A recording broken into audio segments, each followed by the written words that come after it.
sejarah Islam mencatat dulu lebih daripada ribuan tahun yang telah lewat, tertulis lebih daripada 1400 tahun yang telah lewat, keberadaan dunia, keberadaan manusia di muka bumi ini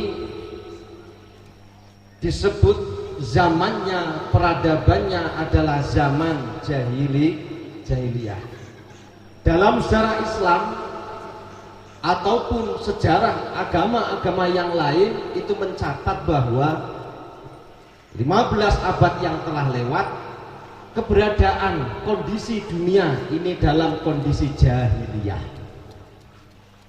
Kemudian Nabi kita, Nabi Muhammad SAW menerima sebuah wahyu, menerima ayat Al-Quran yang tertulis wal ya'lamal ladzina utul ilma annahul haqqu min rabbika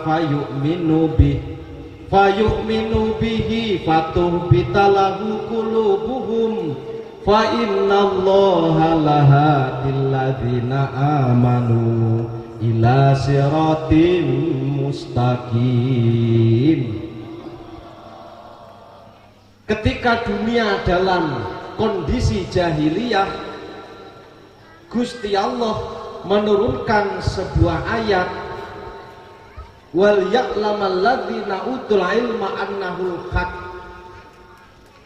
Manusia kulon jenengan sedaya kalau ingin menjadi manusia yang benar kudu didasari, kulon jenengan sedaya harus mempunyai pondasi ilmu pengetahuan. Dulu zamannya jahiliyah, karena dengan kondisi yang jahiliyah seperti itu, Islam hadir berdasarkan sebuah ayat pentingnya kulon jenengan sedaya memahami ilmu. Maka setelah itu maka berkembanglah ilmu pengetahuan, baik ilmu pengetahuan khususnya dalam hal agama dan juga khususnya dalam hal selain agama, karena kedua-duanya ini saling melengkapi antara ilmu agama dan ilmu di luar agama. Satu dan yang lainnya ini saling melengkapi, saling dibutuhkan. Boten saged kita hanya memahami agama saja, tidak cukup. Kita hanya memahami ilmu yang berkaitan dengan urusan dunia juga tidak cukup. Maka dua-duanya ini dibutuhkan. Maka inilah yang mendorong kanggone kula jenengan sedaya sebagai orang tua semampu mungkin saisone kula jenengan sedaya, anak-anak kita, generasi-generasi kula jenengan sedaya dimasukkan ke sebuah lembaga, dimasukkan ke sebuah pendidikan yang tujuannya adalah supaya anake adewe bener. Napa nggih? Supaya anake adewe bener, generasi yang bener, manusia yang bener niku landasannya adalah ilmu agama. Pinter mawon boten cukup. Banyak sekali orang pinter. Kula jenengan sedaya Bapak Ibu, kalau kita melihat media sosial, kula jenengan deloke berita di televisi, tentu kula jenengan melihat orang pinter niku banyak nggih. Tetapi ternyata golek wong pinter sing bener niku sulit. Nggih napa nggih? Orang pinter banyak, tapi hampir bendino kok dicekel KPK. Karena apa? Hanya menciptakan generasi yang pinter, tetapi generasi yang ora bener. Ini adalah ajaran agama. Maka semampu mungkin kawan-kawan, konco-konco yang ada di dalam Al-Falahus Sa'adah ini memperpadukan dalam hal dua lembaga ini, lembaga formal dan lembaga non formal. Formal SMP, SMA, kemudian ada STIT, kemudian untuk melengkapi pendidikan yang menjadi perintah daripada agama, maka formal ini berada dalam pondok pesantren, yang mana pondok pesantren ini ada kurikulum pokok, kurikulum dasar yang disebut madrasah diniyah salafiyah. Karena ini keinginan kami, kepinginan kulo, kepinginan Pak Eko, kepinginan Pak Indra, kemudian Pak Miftah, dan kita semua yakin sebagai orang tua bagaimana generasi kita, anak-anak kulon jenengan sedoyo, bukan hanya menjadi anak, bukan hanya menjadi generasi yang pinter, tetapi yang kita harapkan pinter tur bener. Gini apa gini? Nah, insya Allah kulon jenengan sedoyo sebagai orang tua, selagi kita memahami dengan pentingnya akan pendidikan, yang mana pendidikan kanggone kulon jenengan sedoyo wong tua, tantangan orang tua semakin hari, tambahnya tahun, rubahnya peradaban, rubai zaman, tentu tantangan kulon jenengan sedoyo sebagai orang tua tidaklah semakin ringan, tetapi tantangan kulon jenengan sedoyo semakin hari semakin berat. Kulon iki Bapak Ibu juga merasakan satu sebagai orang tua. Saya juga mempunyai anak kulo juga ada di dalam pendidikan, anak kulo juga berada di pondok pesantren. Tentu jiwa sebagai orang tua, manusiawi sebagai orang tua niku sakni antara jenengan kalih kulo. Kepinginan kulo niki sederhana, kepinginan kulo niki gak muluk-muluk, khususnya datang anak-anak saya pribadi dan kemudian kepada anak-anak didik kulo. Kepinginan kulo niku setelah selesai kumpul dengan saya, setelah selesai anak saya ini keluar dari pendidikan, kepinginan kulo niku namun sederhana.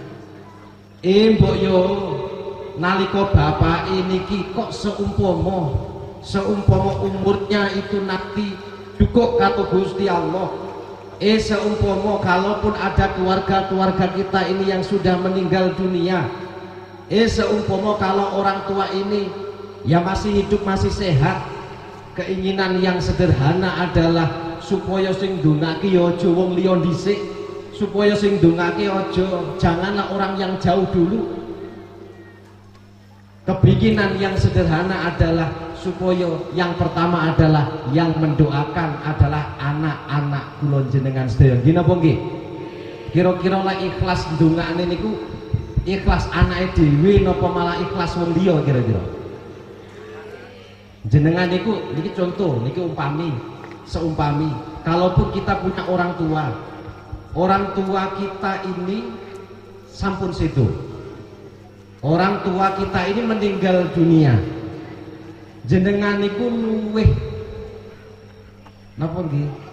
Luweh ikhlas nyolati dhewe napa luweh seneng disunat-sulati wong liya? Sulati wong liya? Ini contoh kecil kemawon lah.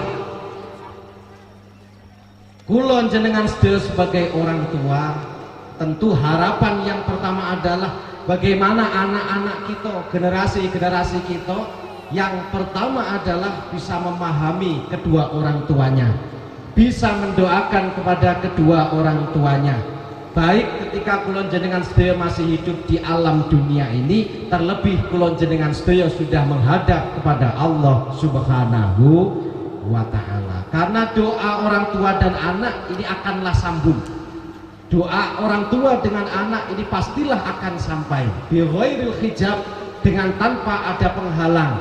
Maka ketika kulon jenengan sedaya tidak mempunyai prinsip, tidak mempunyai cita-cita, bagaimana anak-anak kulon jenengan sedaya paham dengan kedua orang tuanya, maka kulon jenengan sedaya akan mengalami kerugian dunia, kerugian akhirat.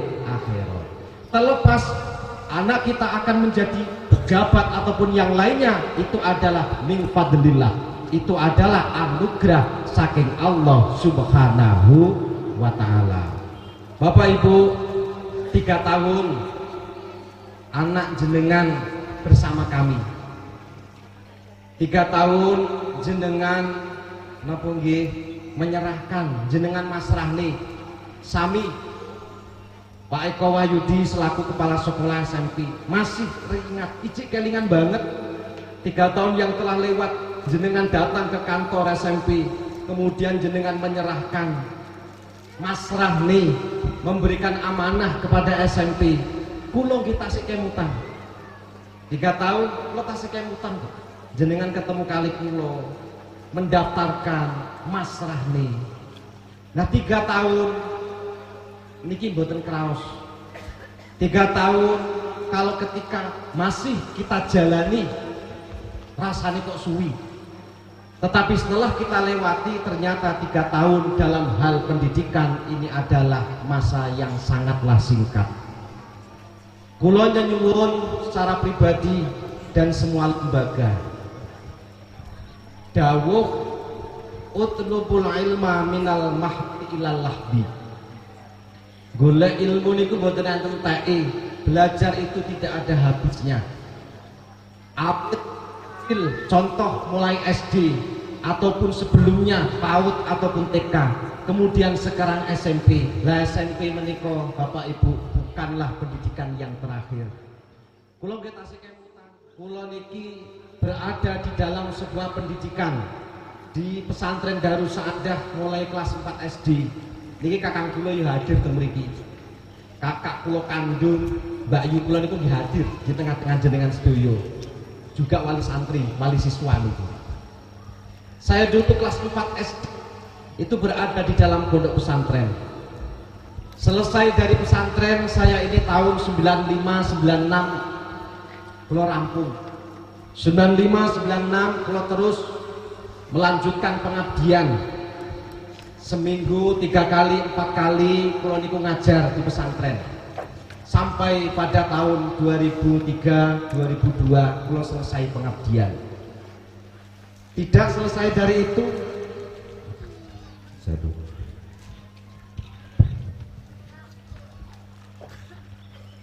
selesai pengabdian ternyata kula niki tasih malih melanjutkan pendidikan malih di pondok pesantren.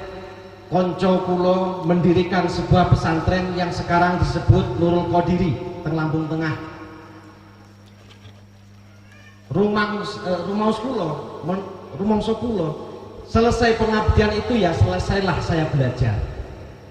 Akhirnya kula tasih pindah malih khidmat konco rintik sebuah pesantren. Kula masih berada di dalam pondok pesantren. Akhirnya nikah, anak saya yang nomor 1 juga lahir di dalam pondok pesantren. 2004, 2005, 2006 kula balik malih teng Darus Saadah. Kula kembali datang tiang sepah. Kula kinten menurut saya selesailah saya pendidikan. Ternyata kula pindah panggonan malih. Saya pindah tempat 2007 saya pindah tempat. Pindah tempatnya ke sebuah daerah terpencil adoh saka kutha jauh dari perkotaan nggih menika Pakuan Ratu. Teng Pakuan Ratu kula kinten menurut saya sudah selesai pendidikan nggak ngerti nih panggah di dalam pondok pesantren ngantek sakniki kula tasih panggah mondok iki kirangan kapan rampung ini karena ternyata nopo semakin kita belajar semakin kita memahami sebuah ilmu khususnya ilmu agama ternyata dari situlah akan terlihat kekurangan-kekurangan yang telah kita dapati. Kula yakin jenengan tiang sepah sebagai orang tua diakui ataupun tidak kula jenengan pasti mengalami napa nggih bahasane wong Jawa getun. Kita mengalami sebuah zaman masa atau usia yang mestinya dulu bisa kita manfaatkan ternyata kok sakniki kula jenengan dadi wong tuwa kok mengalami getun, mengalami kerugian. Mbok yo aku mbiyen iso sekolah, mbok yo mbiyen aku iso mondok. Nggih napa nggih? Tetapi ternyata karena kula jenengan sedaya dulu kurang bisa memanfaatkan waktu, kurang bisa memanfaatkan usia dan kesempatan, akhirnya kulon jenengan sedaya mengalami kerugian khususnya masalah itu. Semakin kita memahami ilmu, ternyata semakin terlihat akan kekurangan kita. Pun cukuplah kulon jenengan sedaya sebagai orang tua yang ngalami ketun, ngalami kerugian, monggo diijoli, sakniki diijoli. Kerugian saya, kekurangan saya, kekurangan kula jenengan sedaya dulu ketika masih muda, kita kurang bisa memanfaatkan waktu, monggo kita ijoli teng sinten kepada anak-anak kula jenengan sedaya. Jangan sampai anak-anak kula jenengan sedaya lepas selesai SMP ini selesai dalam hal belajar. Jangan sampai rampung SMP kemudian rampung tholabul ilmi. Jangan sampai kita menganggap kula jenengan sedaya selesai mondok sampai SMP kemudian kita ini mempunyai anggapan bahwa di pesantren ini sudah selesai. Yang terakhir Bapak Ibu, suksesnya orang tua itu adalah ketika anak-anak kula jenengan sedaya dalam hal pendidikan, dalam hal ilmu, dalam hal ibadah ini bisa di atas rata-rata kedua orang tua. Monggo kula jenengan sedaya niatnya sama, prinsipnya sama. Anak-anak kula jenengan sedaya minimal podo, tetapi la iso kalau bisa diupayakan anak-anak kita ini harus di atas kita, khususnya masalah ilmu, terlebih masalah ibadah. Ketika anak-anak kula jenengan sedaya kok iso nyalip wong tuane dalam hal ilmunya, dalam hal ibadahnya, maka kula jenengan sedaya rabbihud dunya wal akhirah akan menjadi wong tua manusia yang untung dunia, untung akhirat. Kula pribadi kepada Bapak Ibu sekalian tentu selalu mengharapkan doa, selalu mengharapkan restu dukunganipun Al-Falaqus Sa'adah hari ini dan yang akan datang. Semampu mungkin kami yang ada di dalamnya, baik SMP, SMA, Setit Kampus B, Madrasah Diniyah, semampu mungkin dengan kadar kemampuan kami ingin selalu memberikan yang lebih baik. Kami ingin selalu memberikan yang lebih dibanding yang telah kami berikan. Dukungan, terlebih doa, restu dari Bapak Ibu sekalian yang sangat kami harapkan. Mudah-mudahan Al-Falaqus Sa'adah hari ini dan seterusnya dijadikan oleh Allah lembaga pendidikan, pondok pesantren yang bermanfaat, yang membawa barokah fid dunya hatal akhirah. Allahumma amin. Kita ndongaken kepada anak-anak didik kula jenengan sedaya yang hari ini pelepasan, yang hari ini selesai berada di pendidikan SMP. Kita ndongaken mudah-mudahan yang akan datang berkahnya anak-anak kula jenengan sedaya yang selesai hari ini, ilmunya ini bermanfaat khusus untuk pribadi anak-anak kita, manfaat kanggo wong tua lurune, manfaat untuk masyarakat yang ada di sekitarnya. Mudah-mudahan berkahnya bukan hanya memberkahi kepada pribadi anak-anak kita, tetapi berkahnya adalah fid dunya hatal akhirah. Amin Allahumma amin. Sayulillahi lana walahumul fatihah.